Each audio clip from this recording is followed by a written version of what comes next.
আপনি বাঙালি, বই পড়েন, বই পড়তে বাংলা বই পড়তে ভালোবাসেন, হুমায়ুন আহমেদের বই পড়েননি এটা হতে পারে, কিন্তু আপনি বাঙালি, বাংলা বই পড়তে ভালোবাসেন এবং হুমায়ুন আহমেদের নাম শোনেননি এটা হতে পারে না। এটা হওয়া প্রায় অসম্ভব ব্যাপার।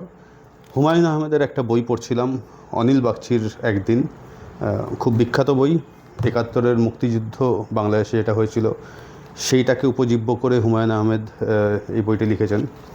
হুমায়ুন আহমেদ এক্ষেত্রে বলে রাখা ভালো, বাংলাদেশের হয়তো সর্বকালের সেরা লেখক। ভারতবর্ষে পশ্চিমবঙ্গ বা বাঙালি যেখানে যা ছড়িয়ে ছিটিয়ে আছেন তাদের মধ্যে হুমায়ুন আহমেদ খুবই জনপ্রিয় লেখক। সাহিত্য, বাংলা সাহিত্যে তার অবদান অনস্বীকার্য আর কি যাকে বলে। তো যাই হোক, এটা ৭১-এর মুক্তিযুদ্ধের উপরে লেখা বই, তো সেটা পড়ছিলাম। গল্পের যে জায়গাটা আপনাদের বলতে চাই, যে একটা খুব সুন্দর জায়গায় আসলাম। হুমায়ুন আহমেদ যে প্রোটাগনিস্ট এই গল্পের, সে একজন হিন্দু, তার নাম হচ্ছে অনিল বাগচি। তার বাবা সুরেশ বাগচি তাকে একটা চিঠি লিখেছিলেন। তো সেই চিঠিতে একটা জায়গায় রয়েছে, আমি কোট করছি: এই পৃথিবীতে সবই নশ্বর, কিছুই টিকিয়া থাকে না, কেবল ভালোবাসা টিকিয়া থাকে।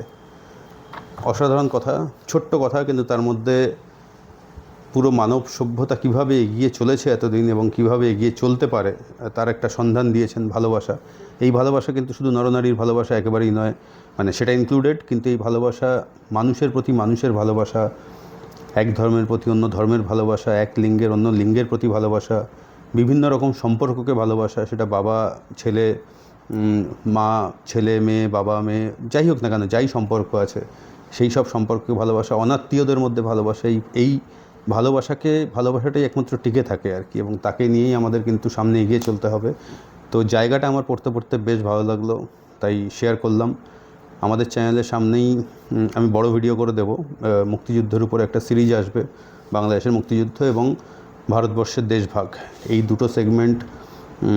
ভারতবর্ষের যে দেশভাগের উপরে যে সাহিত্য আমাদের আছে, সেই সাহিত্যে কী কী বই পড়তে হবে, কী কী বই পড়া উচিত, তার লিস্ট আমি চ্যানেলে দেবো সামনেই আর কি। সেই সব বইপত্র জোগাড় করা হচ্ছে এই মুহূর্তে। ৭১-এর মুক্তিযুদ্ধ আমাদের কাছে জরুরি, বাঙালি জাতির কাছে জরুরি, এবং ৭১-এর মুক্তিযুদ্ধ যদিও আমাদের দেশের কোনো ঘটনা নয়, অর্থাৎ ভারতবর্ষের ঘটনা নয়, কিন্তু এই ধরনের কনফ্লিক্ট থেকে আমরা শিখতে পারি যে কোথায় কোথায় ভুল হচ্ছিল, কী কী করলে ঠিক হয়, এবং সেই সমস্ত যে কোনো যুদ্ধই হোক না কেন বা যে কোনো বড়সড় ঘটনা হোক মানব সভ্যতার ইতিহাসে, যে কোনো ঘটনা থেকেই আমরা শিখতে পারি। সেটা বাস্তিল দুর্গ কী করে পতন হয়েছিল সেটা থেকেও আমরা শিখতে পারি, শেখার কোনো শেষ নেই। তো যেহেতু সাবকন্টিনেন্টে ৭১-এর মুক্তিযুদ্ধে এবং ভারতবর্ষের দেশভাগ দুটো খুব গুরুত্বপূর্ণ জিনিস, আমাদের চ্যানেলের সামনেই এর উপর ভিডিও আসবে। এছাড়া আমাদের চ্যানেল আপনারা সাবস্ক্রাইব করতে পারেন। আমরা বাংলা ক্লাসিক ইত্যাদি লেখাপত্র নিয়ে আলোচনা করি, কন্টেম্পোরারি লিটারারি ফিকশন সবই থাকে।